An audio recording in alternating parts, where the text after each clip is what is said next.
David en el Salmo 69 está bajo gran persecución y está sufriendo odio a mano de personas que deberían amar a Dios. Y este es un salmo mesiánico. Y la experiencia de David es como una profecía de lo que le pasaría a Cristo un día. Y entonces David, como profeta, está hablando la palabra de Dios, que Dios les traería cuentas a todas las personas que están en contra de Dios. Y habría un enceguecimiento judicial o soberano y endurecimiento. Entonces, versículo 11. Digo entonces, esta parte maravillosa, ¿han tropezado los de Israel para que cayesen? Una persona puede tropezar y apartarse, caer, quitarse, estar con una rodilla en el suelo, se puede levantar, no están ahí tirados, derrotados en el suelo, una rodilla tal vez, una mano tal vez en el suelo. Y pueden luchar por levantarse. ¿Y qué es lo que le ha pasado a Israel? Han sido rechazados. No como el creyente que tal vez tropiece un poco y se puede levantar. ¿Esto quiere decir que es toda la nación la que ha caído por completo? No. El remanente será salvo. En ninguna manera, a mitad del versículo 11, en ninguna manera, de ningún modo, pero por su transgresión o caída, vino la salvación a los gentiles, para provocarles a celos, para causarles celos. Dios mostraría misericordia en un remanente de judíos, a pesar de que la nación le había rechazado a él, a pesar de que a muchos de ellos se les ha enceguecido y endurecido sus corazones. No sería el final de todas formas. Dios tendría soberanía en muchos casos. A pesar de todas las cosas, vemos ahí la bondad de Dios. Y así es con muchos de nosotros, ¿no es así? Tantos de nosotros nos apartamos tanto una vez en nuestra vida. Rechazamos a Dios, despreciamos a Dios y tal vez escuchamos el Evangelio y hay quienes nos testificaron, pero no lo quisimos aceptar y teníamos una intensa rebelión y necedad y rebeldía y oposición a Dios. Y sí, tal vez estábamos entre aquellos que habían sido endurecidos, que estaban endurecidos, pero eso no fue el final de todo, porque tan grande es la misericordia de Dios que fuimos derretidos después de esto y fuimos traídos a Dios. Y eso es lo que Dios hace para guardar su promesa a Abraham, su promesa respecto de los israelitas. Él salvaría y salva un remanente de ellos a pesar del endurecimiento que ellos puedan tener. Y Él lo hará de una forma extraña. Él bendecirá a los gentiles, millones y millones de gentiles, de toda nación, de cada época, millones serán salvos. Y la extraña forma en la que Dios obrará no salva a los gentiles solamente para mover a los judíos, también quiere salvarles de todas formas, pero al mismo tiempo Él utilizará la salvación de los que no son israelitas para provocar a muchos israelitas a desear la misma salvación. Lo mismo, muchos israelitas lo odiarán, como pasó en los tiempos bíblicos. Esta idea de predicar a Cristo a los gentiles, ellos odiaban esa noción, pero había muchos entre ellos que fueron conmovidos por esto. Conocemos el nombre de muchos en el Nuevo Testamento, Aquila, Priscila, y claro, muchísimos más que fueron conmovidos por la predicación del Evangelio, incluso a los gentiles, y a través del apóstol a los gentiles. Y vinieron a Cristo ellos también. Así que por todo el mundo, y en su mayor parte nosotros no lo podemos ver, a través de la salvación de los gentiles, los israelitas también están viniendo al Señor. Y así es como Dios está obrando y obra. Y es notable el versículo 11. Digo pues, ¿han tropezado los de Israel para que cayesen todos? ¿Para que sean cancelados? En ninguna manera, de ningún modo. Pero por su transgresión, por su caída, vino la salvación a los gentiles. Y los judíos son provocados a tener envidia de la obra de gracia de Dios en los corazones. El versículo 12, tenemos tiempo todavía para esto. Estoy esta mañana avanzando de forma simple expositiva. Este es un hermoso pasaje, maravilloso. Y muchas personas me dicen que es difícil de entender, y sí, bueno, sí. Versículo 12. Y si su transgresión de los judíos es la riqueza del mundo, llevó a que el evangelio fuese llevado a los gentiles, y su defección la riqueza de los gentiles. Dios quitó su bendición nacional, y su fracaso es riqueza para los gentiles. ¿Cuánto más será su plenitud? ¿Qué significa aquí la riqueza de los gentiles? Bueno, pues el evangelio es predicado a los gentiles también, y significa que el mundo es enriquecido, y claro que los gentiles son enriquecidos. Noten por favor que no todos los gentiles son salvos, lo sabemos perfectamente bien. Solamente una minoría de gentiles son salvos. Y será lo mismo con los judíos. Siempre ha sido lo mismo con los gentiles y también con los judíos. Las riquezas de los gentiles no significa toda persona será salva, ni tampoco la riqueza de los judíos significa, como algunas personas piensan, que un día toda la nación judía será salva. Eso es un sueño. Eso es una fantasía romántica. Voy a explicarlo un poco más. Y si la salvación de muchos gentiles ha sido para el enriquecimiento del mundo, la compasión viene de los cristianos, los gentiles y los judíos que son salvos. Todo el mundo ha sido conmovido y llevado a democracia y compasión y compartir y educación y muchas cosas que viene de la predicación del evangelio, tanto a judíos como a gentiles. Así que no tenemos duda alguna de esto, que la caída de los judíos, fue las riquezas del mundo, porque el evangelio vino a los gentiles y también a los judíos que son salvos. Y como un producto secundario, si ustedes quieren, porque nuestra primera obra es el evangelio, el mundo, a pesar de su pecaminosidad y maldad, es un lugar caído todavía, pero todas las cosas buenas que podemos ver vinieron verdaderamente del evangelio. Así que la razón del apóstol es la siguiente, que si la caída de los judíos llevó a la salvación de muchos gentiles, y si eso llevó a las riquezas del mundo, si Dios sigue salvando al remanente de los judíos, junto con los gentiles salvos, ¿cuánto más eso será para el beneficio del mundo? Claro que sí, la misericordia de Dios. ¿Por qué Él tendría que estar hablando respecto de beneficio y riquezas del mundo y amabilidad para el mundo cuando el mundo le rechaza? La amabilidad de Dios. Él tiene que juzgar al mundo. Él tiene que terminar este mundo. Él tiene que traer a toda persona a dar cuentas de su vida hacia el mismo tiempo. Él muestra misericordia y compasión en todo momento. Y nosotros también, por cierto, en nuestra vida. Nuestra prioridad es el evangelio, pero aún tenemos que hacer buenas obras compasivas. Muchas de estas obras. Y tengo que avanzar. El tiempo avanza.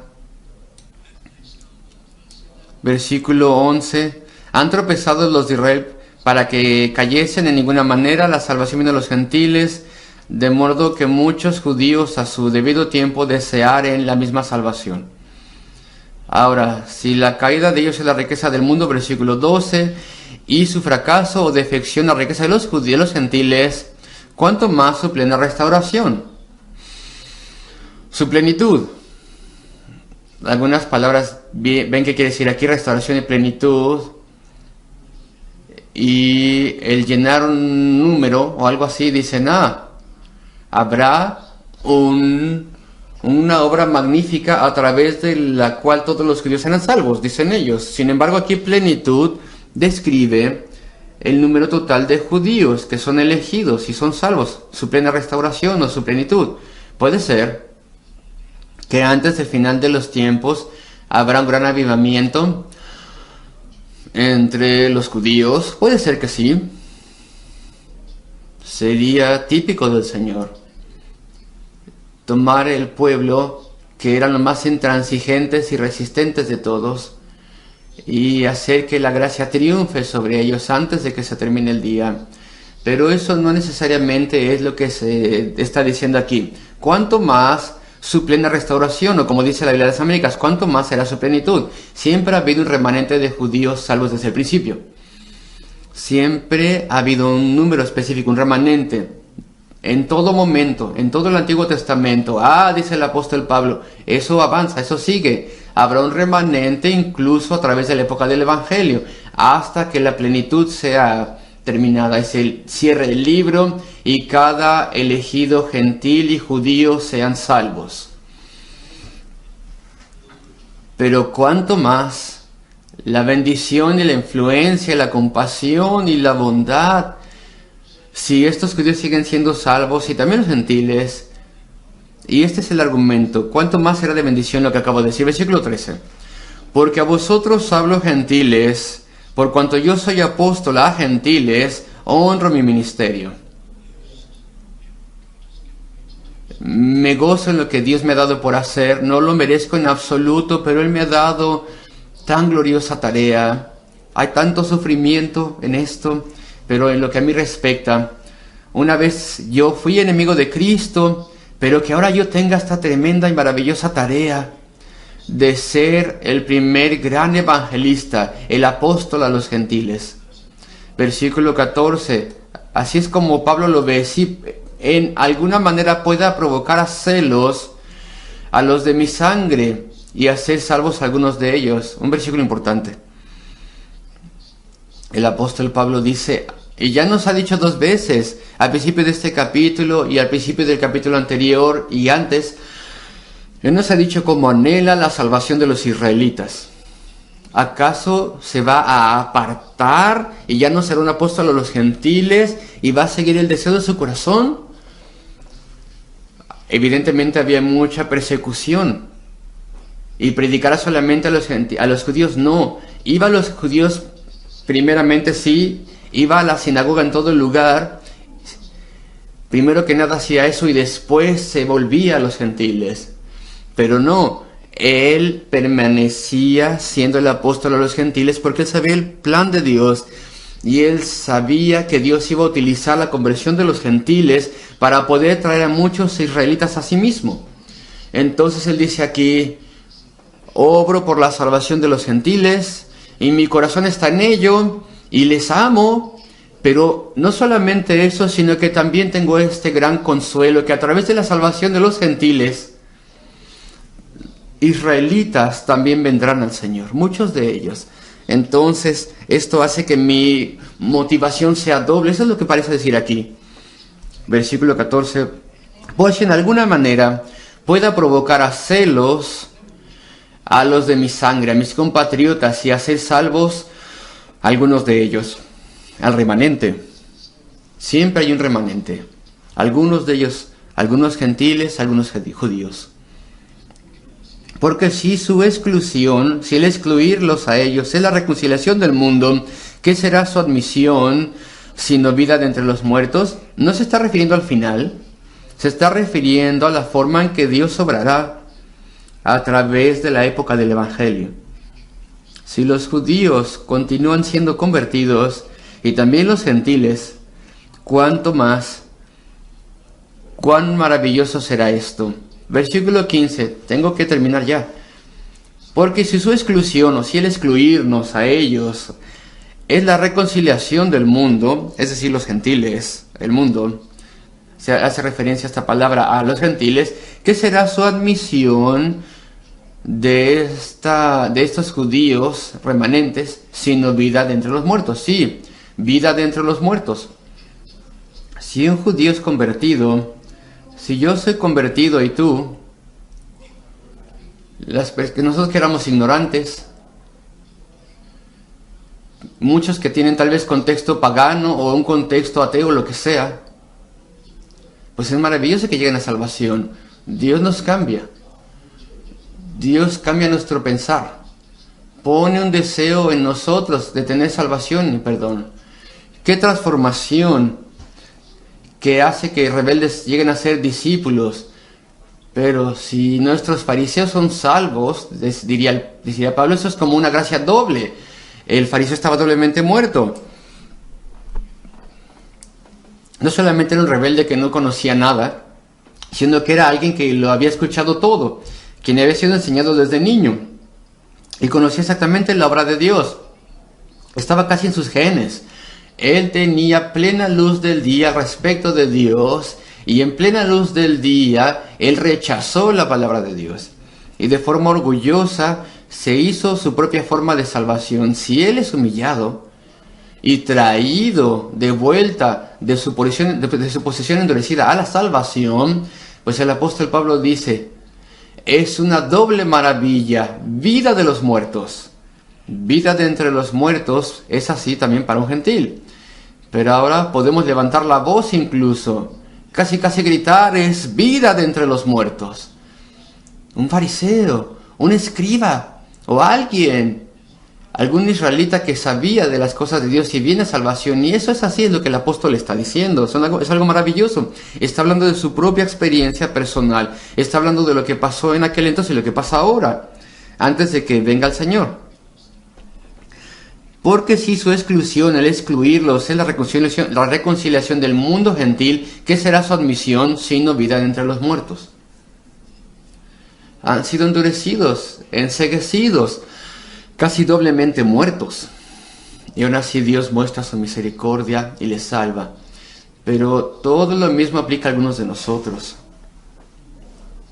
Algunos de nosotros somos lo mismo que los israelitas en cierto sentido, a pesar de que somos gentiles, porque hemos sido criados en la escuela dominical, hemos pasado a través de la escuela bíblica, se nos enseñó en la casa las cosas de Dios, y todos lo hemos rechazado, hemos sido enceguecidos, tal vez ya no estamos yendo a la iglesia, ya no se les puede hablar a algunos así. Pero si Dios obra, tan grande es su misericordia, que les salva incluso de ceguera judicial y endurecimiento judicial y soberano. Es vida de entre los muertos, es una doble maravilla, es doble misericordia, doble amabilidad y gracia. Este es este pasaje. Esto es lo que dice este pasaje. Y bueno, antes de cerrar, quería decirles un poco el versículo 26, pero tenemos que ver todo el pasaje. Pero bueno, entonces, todo Israel será salvo, como está escrito: de Sión saldrá un libertador y quitará la impiedad de Jacob. A ustedes sabrán que muchos cristianos, buenos cristianos, piensan que este es el fin de los tiempos, que el apóstol, él lo dice, como está escrito: vendrá de Sión un liberador. Cristo ha vuelto. Y en ese momento, o antes de eso, todo Israel será salvo. Una salvación nacional grande. El versículo no dice nada de esto, de hecho. El apóstol Pablo está haciendo un resumen. Siempre habrá un remanente. El remanente en toda época, en el Antiguo Testamento, a través de cada siglo, siempre había un remanente de judíos salvos. Entonces, cuando viniera el final y la plenitud de los gentiles entren, todo gentil elegido que ha sido salvo, para cuando eso pase, todo Israel será salvo. No toda la nación, sino todos los elegidos. El tiempo está avanzando, la plenitud de los gentiles ha entrado, no todo es gentil, pero muchos de ellos, y la plenitud de los israelitas también. No todos ellos. Esto es algo acumulativo. Y entonces, a través de esto que he estado diciendo, dice el apóstol, el remanente en cada época, cuando llegue el final, todo Israel será salvo. Todos ellos. Todos los que van a ser salvos, todo el remanente. Será un número muy grande de lo que nosotros pensamos. Y de gentiles también. Y entonces, esto será de acuerdo con la promesa de Dios. vendrá de Sión el liberador. ¿Cuándo pasó esto? Eso pasó cuando Cristo vino de Sión. De hecho, Isaías, de donde el apóstol Pablo cita casi de forma exacta, dice, vendrá de Sión, de la iglesia, o dos cosas, o está hablando de la venida de Cristo. Vendrá de Sión el libertador. Se utilizan diferentes artículos aquí, que apartará de Jacob la impiedad. De acuerdo con la profecía, cuando todo el remanente de Israel, todos los que han estado siendo reunidos a través de la época del Evangelio, ya por fin estén todos ellos, entonces veremos que Dios es fiel y que ha guardado su promesa y que siempre ha estado salvando israelitas y también gentiles. Los gentiles son más numerosos, claro. Será de acuerdo a la profecía de Isaías de que Cristo, quien viene a Sión o que viene desde Sión, sufrirá y morirá y apartará la impiedad de Jacob. Él nunca abandonará al remanente de israelitas. Este es el significado del versículo. No está diciendo que al final toda la nación de pronto será salva. Tal vez habrá un avivamiento, por las razones que he dicho. Pero no se nos dice nada respecto de toda la nación. Pero bueno, de todas formas, en este pasaje ya pasé mi tiempo. Vemos la fidelidad de Dios. Él nunca rompe sus promesas. Su promesa nunca fue que toda nación sería salva, sino los electos desde el principio, en términos reales. Hemos visto la misericordia de Dios, incluso entre los que son endurecidos, los que están endurecidos todavía hay misericordia. Qué sorprendente amabilidad. Vimos también la bondad de Dios. Y espero que esta pequeña exposición les ayude, queridos amigos.